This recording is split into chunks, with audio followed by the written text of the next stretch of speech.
several months, we've been discussing Jesus Christ, of course, who is the centerpiece of our faith.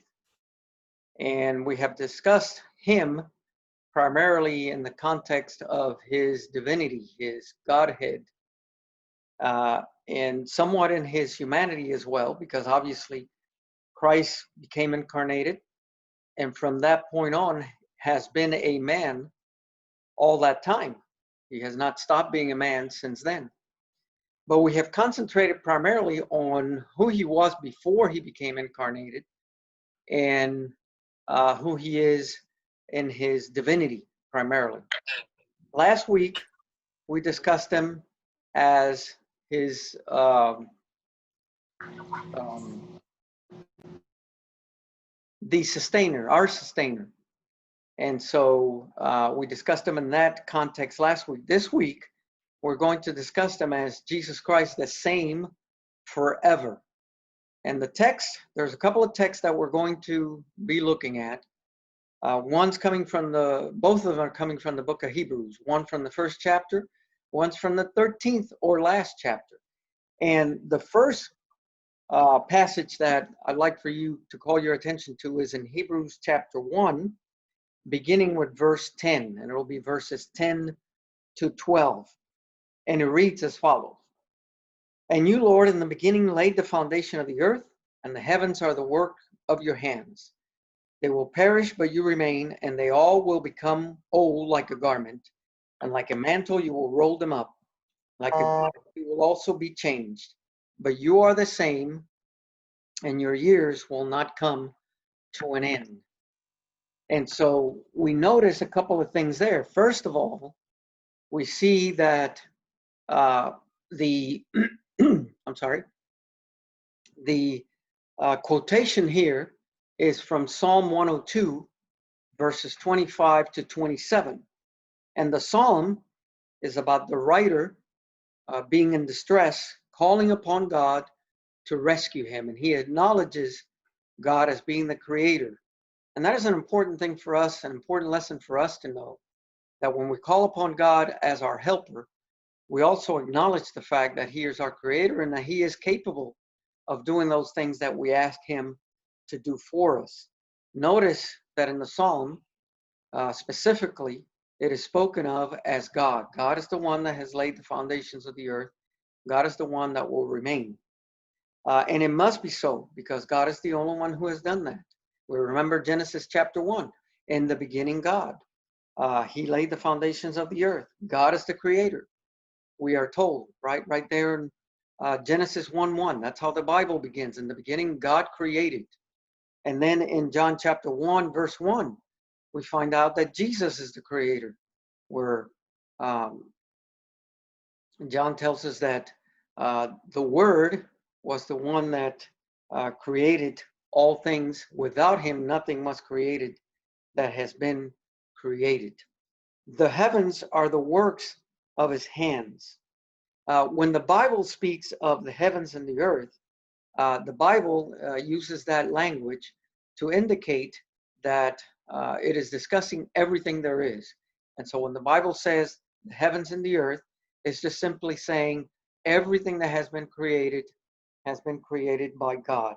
Again, in Genesis 1:1, we have the same language where the writer there, Moses, says of God, in the beginning, God created the heavens and the earth. And so that is indication, not that God simply created the blue part of the sphere that we see and the earth here, down here where we habitate, but that he created all the universe, everything that exists, the stars, etc., etc.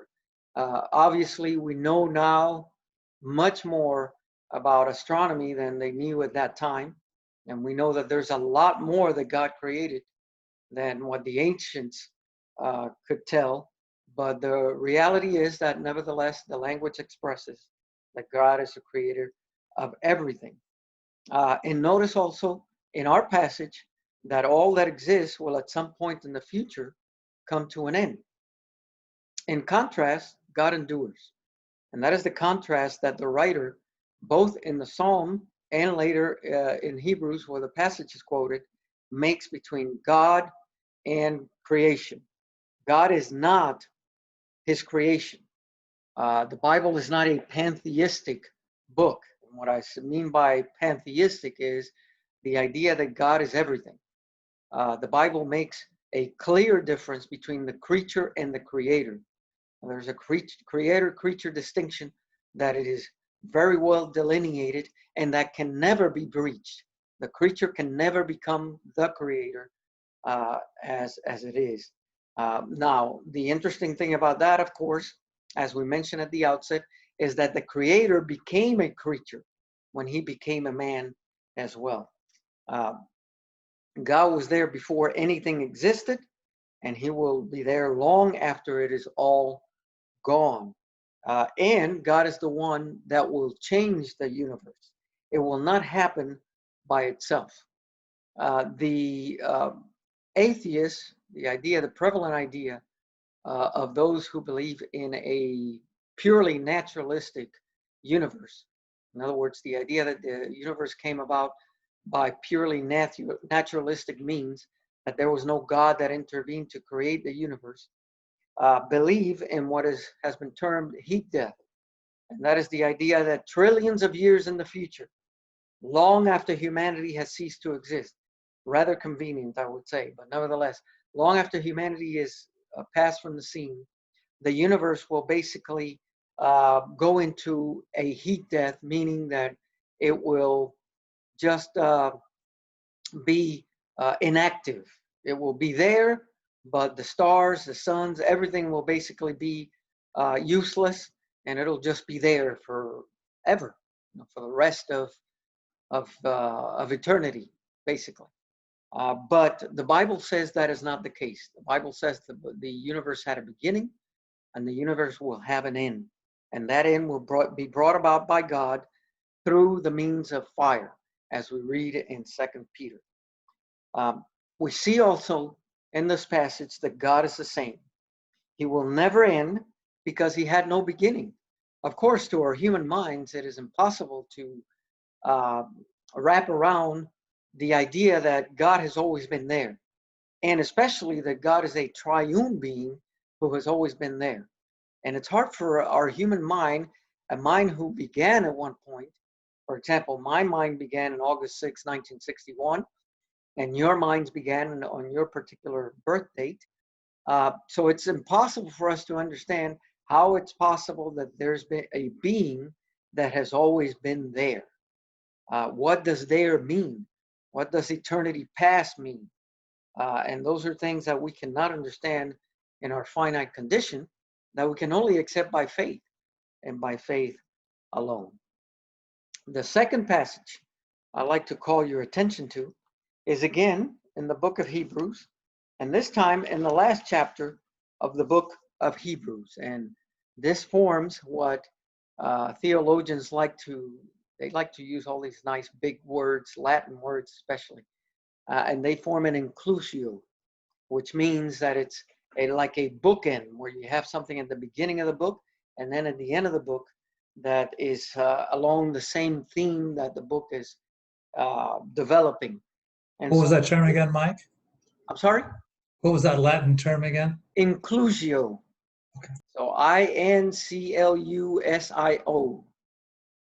And so it reads this way, verse 8 of chapter 13. Jesus Christ is the same yesterday and today and forever. A simple, very simple verse, but one that says a lot. Jesus is the same. He was the same yesterday, he was the same today, and he will be the same tomorrow and forevermore. In other words, it's like saying he was the same in eternity past.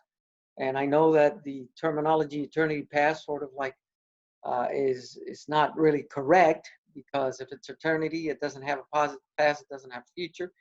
But we use that term to simply mean what came before we came on the scene. So he was the same then, and he will be the same forever. The only being who's immutable is God.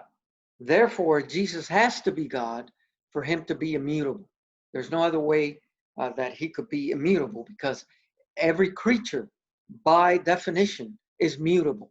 In other words, at one point he didn't exist, and another point he will exist. At one point they had particular knowledge, and another point they'll have more knowledge. And so in order for a being to be immutable, they have to be God. They have to exist forever.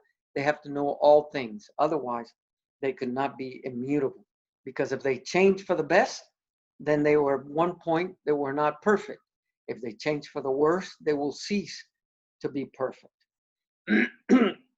And so the question that logically comes to mind when we talk about Jesus being the same is, what about the incarnation? Didn't that change Christ? Didn't that change the second person of the Trinity? And the answer is that no, it did not, because it was an addition, not a change. Jesus' humanity is completely human, just like his deity is completely deity. In other words, the humanity and the deity are not intermingled. He did not become human, part human. He did not become part God. He is wholly God, and that Godhead, Godhood, remains the same as it has always been. But he added a human nature to his being. So it is not 100% God, 100% human, equaling 200%. Rather, 100% human, 100% God, equaling 100% one person. One person, two natures. The human is not the divine is not human. The Council of Chalcedon in the 5th century AD, in discussing this very fact, attempted, well, successfully in my view, and the view of the church as a whole, to counteract the ideas that Eutychus had put forward. And the idea that Eutychus was he was trying to counteract in himself Arianism. Arianism is basically what today we will call Jehovah's Witnesses. The idea that Jesus was a created being. He was a great being, but a created being nonetheless. And so what Eutychus, in attempting to counteract that idea, what he did was he sort of went in the other direction. And he began to separate the divine and the human and make them basically into two different persons. One nature equal to one person. And so there were two natures, two persons. Indeed, obviously, a lot of confusion. But the Creed of Chalcedon spoke clearly about the fact that Jesus is truly God and truly man. Jesus is co-substantial with the Father. In other words, he is the same substance as the Father, no different. And they are two natures. They are inconfusedly two natures. They are unchangeably two natures, indivisibly two natures, and inseparably two natures. And so although Christ is one person and he will never change, he will always be a human, he will always be God, but those two natures do not intermingle, they do not become confused, but they are in one person and will ever remain the same. God did not die on the cross. It's important for us to understand. A lot of times, if you go on YouTube, for example, you will see Muslims talking about, well, how is it possible that Jesus could be God? Because then that meant that Jesus died on the cross. And they have a misunderstanding of what the incarnation, the hypostatic union, is all about. Jesus, the man, died on the cross. God did not die on the cross. Just like Jesus, the man, hungered. Jesus, the man, slept. Jesus, the man, got tired, etc. But God didn't hunger. God didn't tire, etc. And so we have to make that decision or distinction because it is very important. At the same time, we realize that Jesus did not pray to himself. Jesus prayed to the Father. The idea that the oneness Pentecostals have, that Jesus' human side prayed to his divine side, is again without basis, because the human side prayed to the Father. Why? Because the human side was an obedient human side. And in obeying the Father, he submitted himself to the Father in all things. Doesn't mean Christ is any less than the Father. Simply means that in the triune economy of the Godhead, the Father is supreme and the Son submits to the Father. The Spirit in turn is sent into the world by both the Father and the Son. So in conclusion, we know that Jesus can be believed because he doesn't change. Each nature preserves its own properties.